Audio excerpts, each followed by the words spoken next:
അബുദാബിയിൽ നിന്ന് ഖുവൈഫാത്ത് അതിർത്തിയിലേക്കുള്ള റോഡിൽ പെട്രോൾ സ്റ്റേഷനുകൾ പോലെ ഡ്രൈവർമാർ ഒന്നിച്ചു ചേരുന്ന പ്രദേശങ്ങളിലും ബോധവൽക്കരണം നടത്തുന്നുണ്ട്. അമിത വേഗത ഒഴിവാക്കേണ്ടതിന്റെ ആവശ്യകത സംബന്ധിച്ച ബോധവൽക്കരണമാണ് പ്രധാനമായും നടക്കുന്നത്. നവംബർ 15 മുതൽ ഈ റൂട്ടിൽ സ്പീഡ് റഡാറുകളുടെ പ്രവർത്തനവും ശക്തമാക്കുകയാണ്.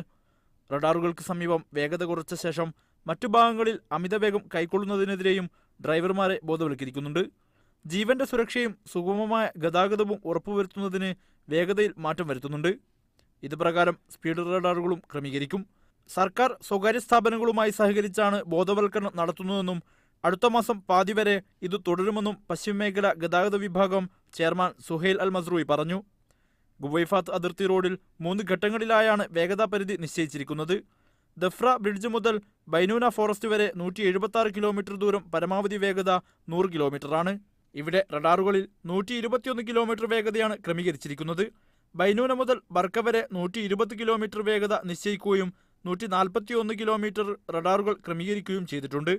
ബർക്ക മുതൽ ഖുവൈഫാത്ത് വരെയുള്ള 64 കിലോമീറ്റർ ദൂരം പരമാവധി വേഗത 100 കിലോമീറ്ററായി നിജപ്പെടുത്തുകയും റഡാർ 121 കിലോമീറ്ററിൽ ക്രമീകരിക്കുകയും ചെയ്തിട്ടുള്ളതായി public relation director captain Abdurahman Al Ali പറഞ്ഞു.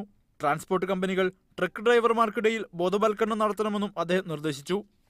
Media 1 Abu Dhabi.